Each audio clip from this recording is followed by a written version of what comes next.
Good morning, students. This is Pooja Saxena, Geography Department, Government College, Bundi. हमारे paper geography of India Bharat का भूगोल के अंतर्गत आज हम पॉपुलेशन पॉलिसीज एंड प्लानिंग के ऊपर चर्चा करेंगे, जनसंख्या नीतियाँ एवं नियोजन के विषय में। पिछले विभिन्न लेक्चर्स से आप जान ही चुके हैं कि भारत में वृद्धि दर, उच्च वृद्धि दर विभिन्न समस्याओं का कारक बनती है।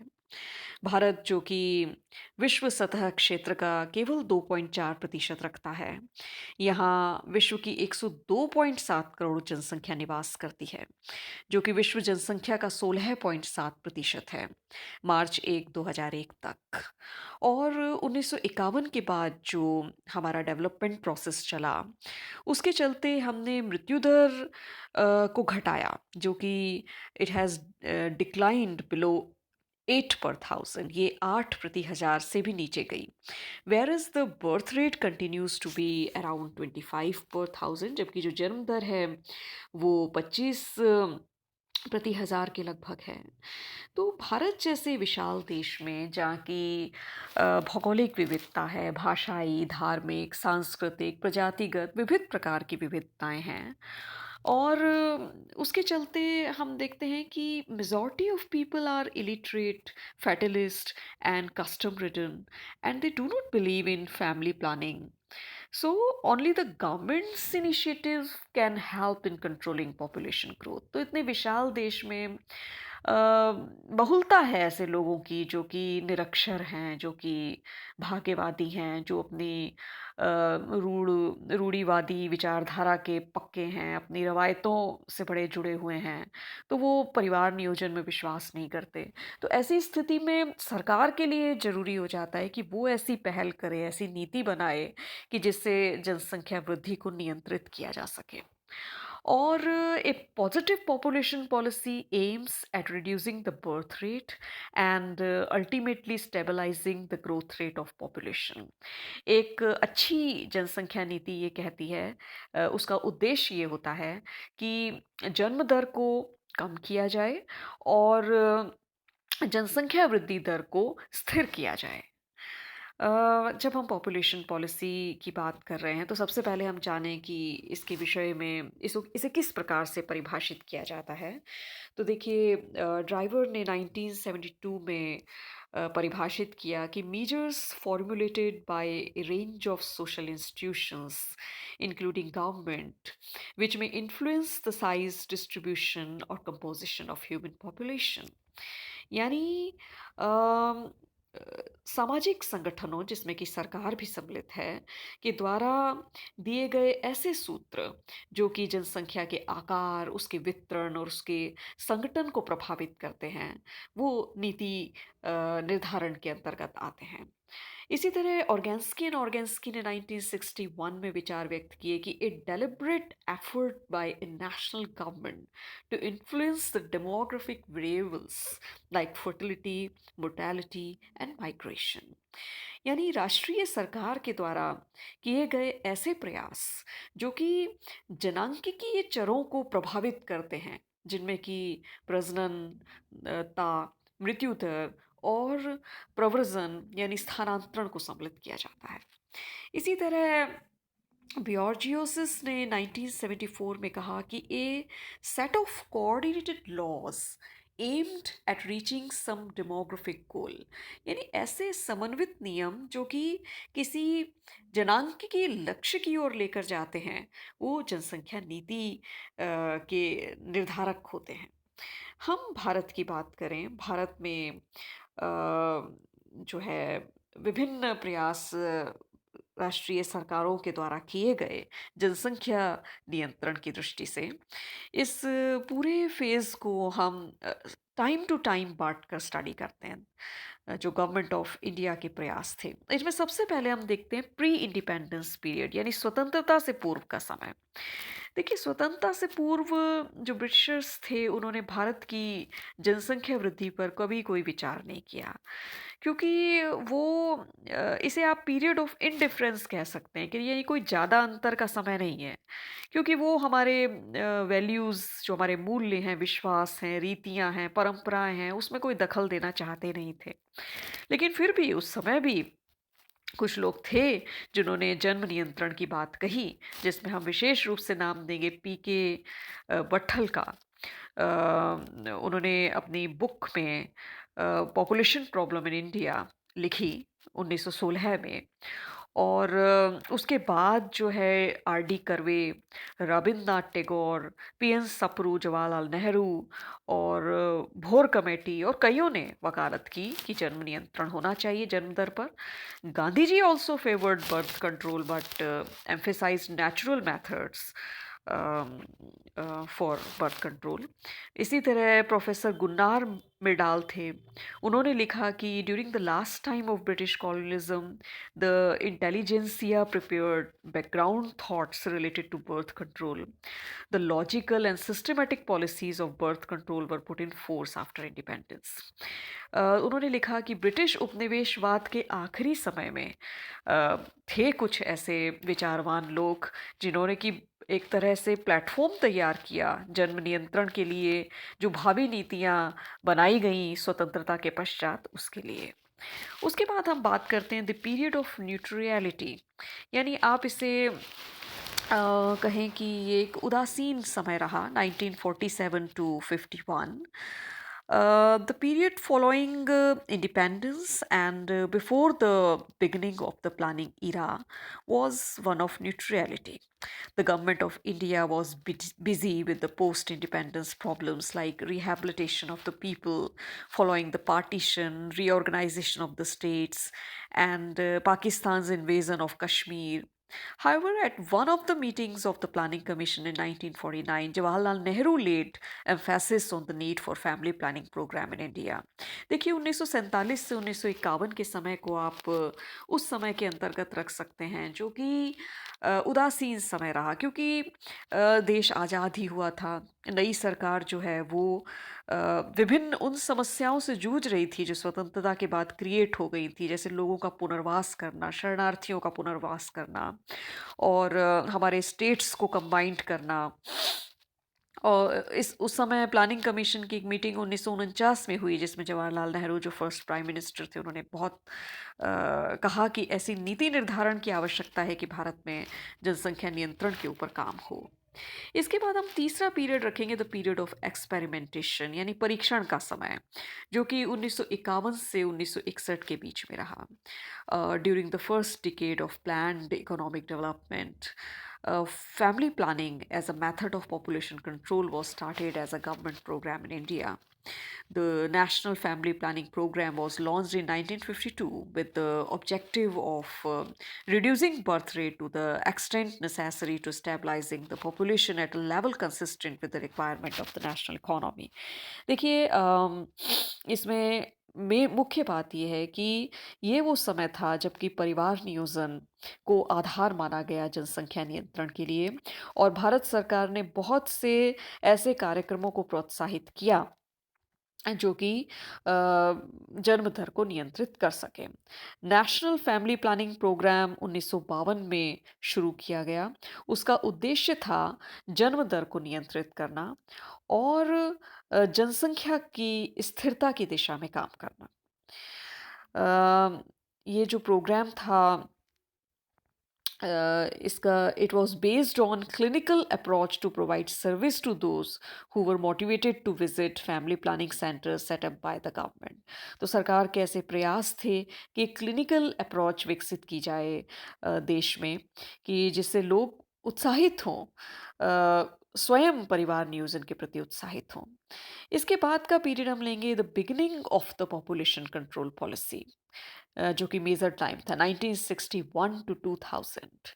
देखिए, जनसंख्या 1961 के बाद तेजी से बढ़ी, अ, और इस दृष्टि से जो हमारा तीसरी पंचवर्षीय योजना थी, उसमें परिवार नियोजन को विस्तृत रूप में अपनाया गया और इसमें एजुकेशनल अप्रोच पर, यानी शैक्षिक जो माहौल है उसके अंतर्गत फैमिली प्लानिंग को लेकर आया गया थ्रू पंचायत समितिस, गांव, विलेजेस, डेवलपमेंट कमिटीज और जो दूसरे ग्रुप्स थे, ताकि लोगों का एटीट्यूड चेंज हो, उनका व्यवहार चेंज हो, उनके अंदर नॉलेज आए फैमिली प्लानिंग के प्रति। और ये जो प्रोग्राम था ये 27 करोड़ का प्रोग्राम था और इसका टारगेट था बर्थ रेट को 1973 तक 25 पर थाउजेंड पर्सन्स पर लेकर आना। और इसके अंतर्गत जो कपल्स थे उनको they are advised on different types of family planning methods to be adopted. High priority was accorded to the family planning program during the fourth plan by allocating rupee 330 crore 330 crore जो रुपए थे वो चौथी पंचवर्षीय योजना के अंतर्गत परिवार नियोजन कार्यक्रम पर ही रखे गए। इसी तरह से इसमें विभिन्न अन्य कार्यक्रमों को जोड़ा गया, जैसे छोटे परिवार के प्रति एक सामाजिक स्वीकार्यता को विकसित किया जाए, सूचना बढ़ाई जाए, दोनों ही क्षेत्रों में, नगरीय क्षेत्रों में भी और ग्रामीण क्षेत्रों में भी। इसी तरह से वो डिवाइसेस अवेलेबल कराई जाए जो कि इस हेतु प्रोत्साहित करती हैं लोगों को। 1971 सेंसस जो था वो पॉपुलेशन में 24.6% की तीव्र वृद्धि को प्रदर्शित करता है। इसे कंट्रोल करने के लिए पांचवी पंचवर्षीय योजना में एम्बिशियस टारगेट रखा गया बर्थ रेट को रिड्यूस करने का, इसे 30 पर थाउजेंड पर लेकर आने का। और इसको अचीव करने के लिए 1978-79 में 33% कपल्स को मोटिवेट करना उद्देश्य रहा। For the first time, population policy was announced in 1976 to mount a direct assault on the problem of numbers. 1976 में पहली राष्ट्रीय जनसंख्या नीति को घोषित किया गया और उसके जो महत्वपूर्ण लक्षण थे वो थे कि to raise the age of marriage for girls to 18 years and for boys to 21 years. लड़कों की शादी की उम्र को 21 साल और लड़कियों की को 18 साल पर लेकर आना। Number two, to take special measure to raise the level of female education in all states. सभी राज्यों में स्त्री शिक्षा को प्रोत्साहित करना। Number three, raising the monetary incentives to persons undergoing sterilization according to the number of children in the family. वो लोग जो कि स्वबंधिता करवाते हैं, यानी प्लानिंग की तरफ बढ़ते हैं, उनको मॉनिटरी इंसेंटिव देना, उन्हें वित्तीय लाभ देना। Number four, additional incentives to government employees undergoing sterilisation having up to 2 children, जो 2 बच्चों वाले कॉन्सेप्ट को लेकर आना, और जो सरकारी एम्प्लॉयज़ हैं उनको इंसेंटिव्स देना। सभी राज्यों के लिए स्टरलाइजेशन टारगेट्स फिक्स किए गए and as a result the number of sterilization rose from 9.4 lakh in 1973-74 to 82.6 lakh in 1976-77। तो ये जो लक्ष्य था ये इतना बढ़ा कि 9.4 से 82.6 लाख तक पहुंचा। लेकिन आप जानते हैं कि ये पीरियड जो है इमरजेंसी का पीरियड था, जिसमें कि फोर्स्ड स्टरलाइजेशन भी किया गया, जिसे बाद में जो है अनफेयर मानकर इसको आपसी समझ के आधार पर विकसित करने पर राष्ट्रीय सरकार द्वारा बल दिया गया। तो ये जो पीरियड था इसमें क्योंकि फोर्स्ड स्टरलाइजेशन हुआ तो फैमिली प्लानिंग प्रोग्राम बहुत अनपॉपुलर हो गए, उनके प्रति लोगों में रोष विकसित हुआ। तो उसे फिर से धारा में लाने के लिए in the post emergency period, यानी आपातकाल के बाद जो जनता गवर्नमेंट थी, उन्होंने फिर एक नई जनसंख्या नीति घोषित की 1977 में।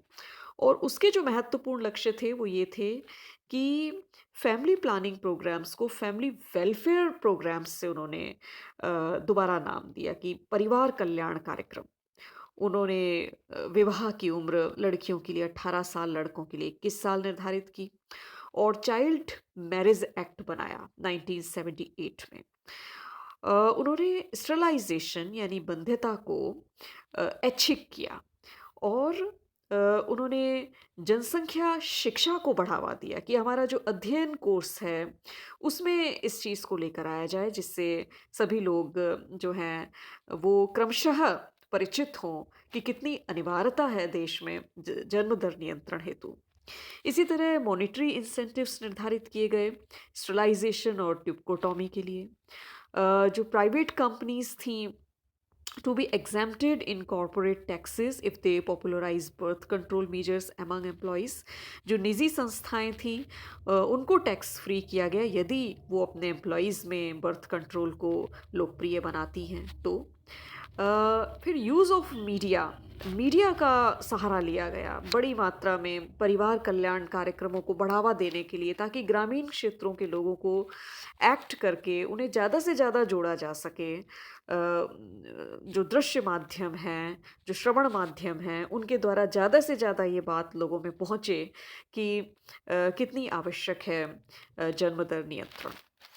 इसके बाद जो छठा प्लान था, सिक्स्थ जो पंचवर्षीय योजना थी, उसमें लॉन्ग टर्म डेमोग्राफिक गोल अपनाया गया, reducing to net reproduction rate NRR to 1 by 2000 by reducing crude birth rate to 21, crude death rate to 9, infant mortality rate to less than 60 per thousand, and couple protection rate to 60%। तो जो goal of attaining NRR था 2006 से 2011 के बीच उसको revise किया गया और seventh plan में सातवीं पंचवर्षीय योजना में जो क्रूड बर्थ रेट है उसको 29 पर तक लेकर आने के लिए, क्रूड डेथ रेट को 10.4 पर, जो इन्फेंट मोर्टेलिटी रेट है यानी जो शिशु मृत्यु दर है उसको 90 प्रति हज़ार पर लाने को और जो कपल प्रोडक्शन रेट है उसको 42% पर लेकर आने का लक्ष्य रखा गया। इसी तरह सेवन्थ प्लान में 2 बच्चों की फैमिली को प्रोत्साहित करने हेतु प्रयास किए गए और to make it successful it intensified family planning and maternity and child health programmes जो हैं वो सुरक्षित किए गए। To achieve these, the government replaced the earlier population control approach by the reproductive and child health approach to October 97 to stabilize population and improve quality of life। जनसंख्या को स्थिर और जीवन की गुणवत्ता को बढ़ावा देने की दृष्टि से अक्टूबर 1997 में जनन और शिशु स्वास्थ्य जैसी अप्रोच ली गई और मैक्रो प्लानिंग की गई स्पेसिफिक कि विभिन्न क्षेत्रों को निर्धारित किया जाए और वो जो है उस हेतु कार्य करें।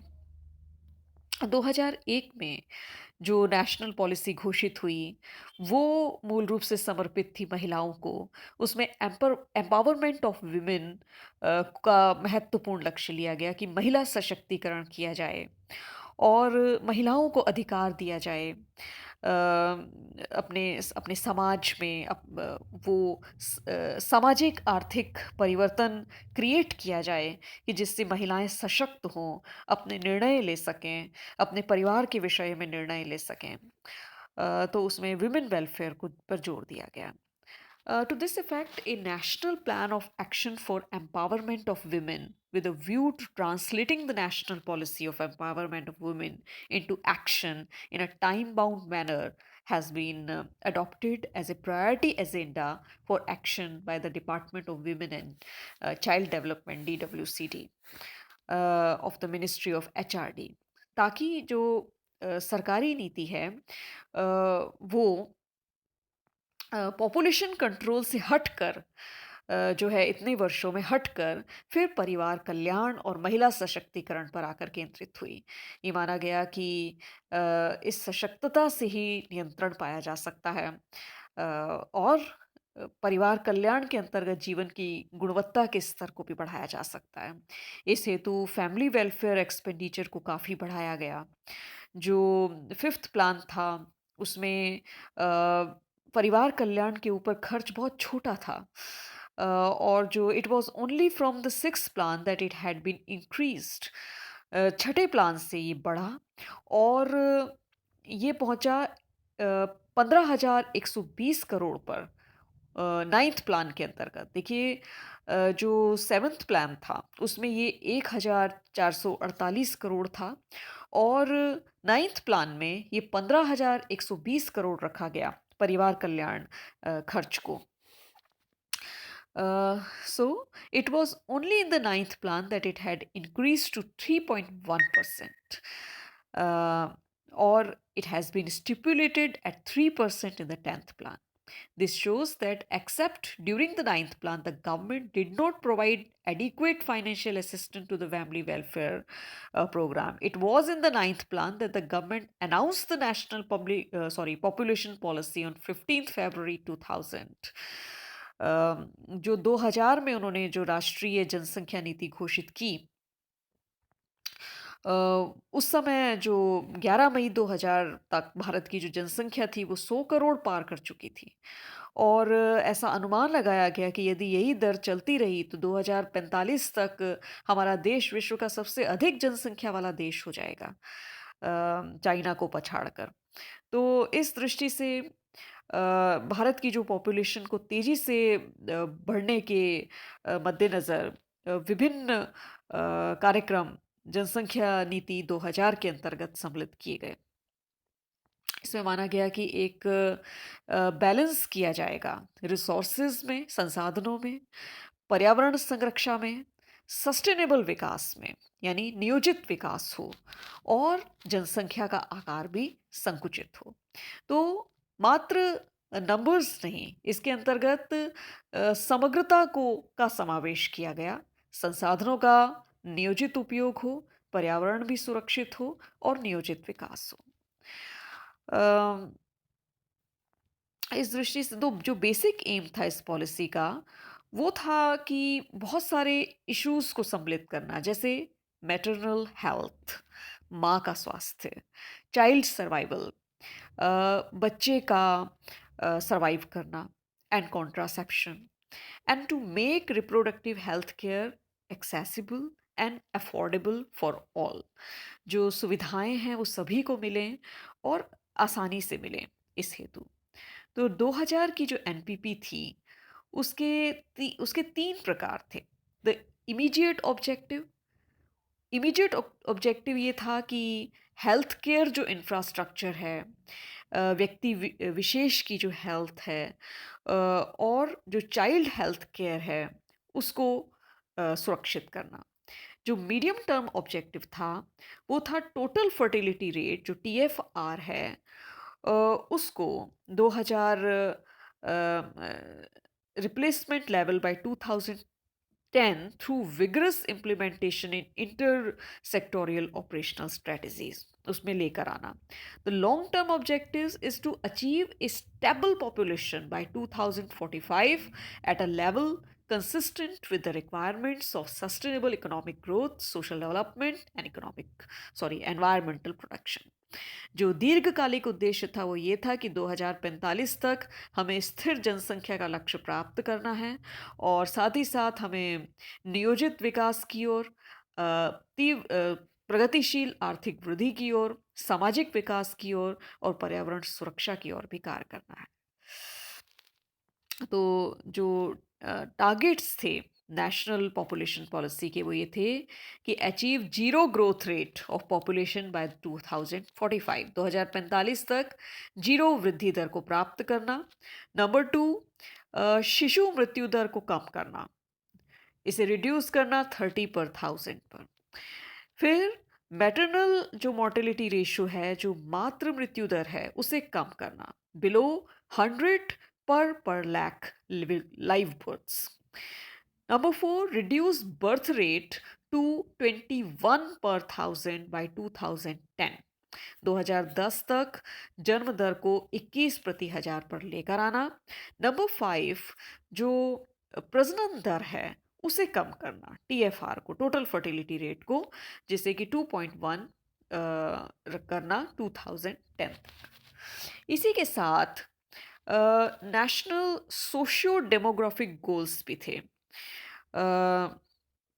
जिसके अंतर्गत क्या क्या सम्मिलित था कि स्कूल एजुकेशन फ्री की जाए 14 साल के बच्चों के लिए, और जो प्राथमिक और जो माध्यमिक विद्यालय से बच्चे जो ड्रॉप आउट होते हैं उसको कम करना। Number two, address the unmet needs for basic reproductive and child health services, supplies and infrastructure. प्रजनन, शिशु स्वास्थ्य, आपूर्ति और ढांचागत सुविधाओं का विकास करना। Number three, achieve universal immunisation of children against all vaccine preventable diseases. जो टीके से सुरक्षा वाली जो बीमारियां हैं उन टीकाकरण जो है उसको अच्छे से लागू करना। डिलेड मैरिज को प्रोत्साहित करना लड़कियों के लिए, तो उसे हमने देखा था 18 और या 18 के बाद उसको 20 साल पर लेकर जाना कि 20 साल से पहले वो विवाह ना करें। नंबर फाइव जो है, जो कम्युनिकेबल डिजीजेस होती हैं, जो संचार से फैलती हैं, उसको नियंत्रित करना। Number six, universal access to information counseling and services for fertility regulation and contraception with a wide basket of choices। जो काउंसलिंग प्रोग्राम है, सूचना प्रदान करना, काउंसलिंग देना प्रजनन के विषय में, गर्भ निरोधन के विषय में, उसके लिए कार्य किया गया। Achieve 80% institutional deliveries and 100% deliveries by trained persons। जो डिलीवरीज हैं वो प्रशिक्षित लोगों के द्वारा की जाए। आठवां ये कि achieve 100% registration of births, marriage and pregnancy. जन्म, विवाह और जो गर्भावस्था है उसका रजिस्ट्रेशन हो, तो 100% रजिस्ट्रेशन के टारगेट को लेना। Number 9, integrate Indian system of medicine ISM in the provision of reproductive and child health services के अंतर्गत, यानी प्रजनन और शिशु स्वास्थ्य के अंतर्गत ISM को विकसित किया गया ताकि पर्याप्त औषधीय सुविधाएं मिल सके। Number 10, contain the spread of AIDS के फैलाव को रोकना, और दूसरी जो इस प्रकार की सेक्सुअली ट्रांसमिटेड जो इन्फेक्शंस हैं उनको रोकना, तो इस हेतु जो है कार्यक्रम चलाना। Number 11, bring about convergence in implementation of related social sector programs, ताकि जो परिवार कल्याण है उसी कार्यक्रम पर मूल फोकस हो।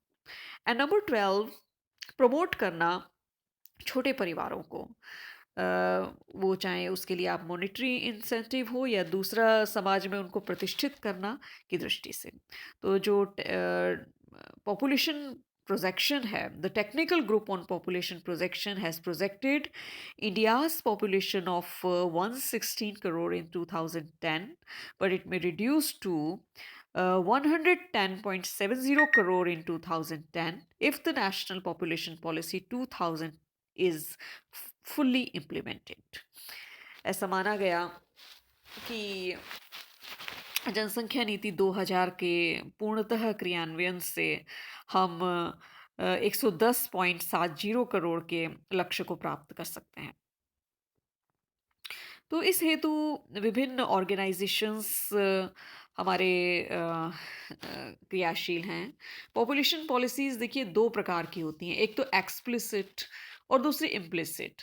एक्सप्लिसिट जो कि मुखर होती हैं, जो प्रत्यक्ष होती हैं, जैसे कि जो नेशनल गवर्नमेंट अनाउंस करती है, जैसे कि हमने अभी देखा विभिन्न पॉलिसीज़ के बारे में, जो इंसेंटिव्स लेती है और जिसका उद्देश्य होता है जनसंख्या वृद्धि और संगठन को प्रभावित करना सीधे सीधे। और दूसरी होती हैं इम्प्लिसिट, यानी वो सीधे-सीधे तो जनसंख्या वृद्धि और कंपोज़िशन को प्रभावित नहीं करती, लेकिन हाँ, उसका जो प्रभाव है वो मतलब परोक्ष रूप में हो सकता है।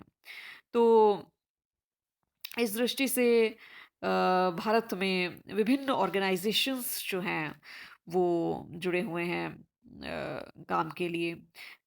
नेशनल कमीशन है ऑन पॉपुलेशन, जो कि प्रिजाइडेड होता है प्राइम मिनिस्टर के द्वारा, and chief ministers of all states and related ministers will be its members, इसके सदस्य होंगे। अच्छा, पॉपुलेशन के लिए स्टेट कमीशन भी बनाया हुआ है जिसको हेड करते हैं चीफ मिनिस्टर, मुख्यमंत्री हेड करते हैं। और पंचायत और म्युनिसिपैलिटी और दूसरे ग्रास रूट लेवल्स पर भी पॉलिसी बन सके, इसके भी प्रमोशन के लिए काम किए गए हैं। इस हेतु विभिन्न लॉज हैं। हम लॉज की बात करें, जैसे strict enforcement of child marriage act 1976, then facilities of safe abortion to be expanded and strengthened, strict enforcement of the prenatal diagnostic techniques act 94 है इस दृष्टि से। बालिका समृद्धि योजना है, जो कि department of women and child development ने शुरू किया है गर्ल चाइल्ड की केयर के लिए।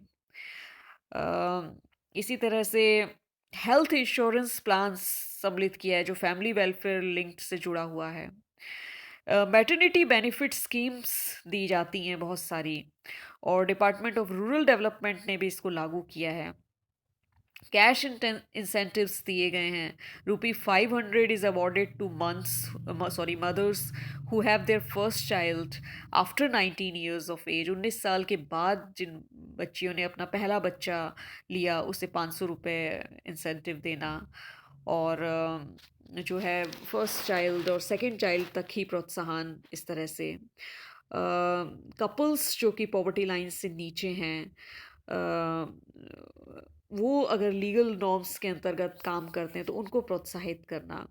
तो इस प्रकार के जो विभिन्न प्रोग्राम है, क्रैचेस बनाना, चाइल्ड केयर सेंटर्स बनाना, ताकि मदर्स जो हैं वो अपने एम्प्लॉयमेंट को भी जारी कर सकें। जो 42nd कॉन्स्टिट्यूशनल अमेंडमेंट है लोकसभा में, वो पास हुआ on the basis of population, और जो करेंटली भी वैलिड है। तो इस प्रकार जो विभिन्न पॉलिसीज़ गवर्नमेंट बनाती है, और विभिन्न प्रयास किए जा रहे हैं जनसंख्या नियंत्रण हेतु।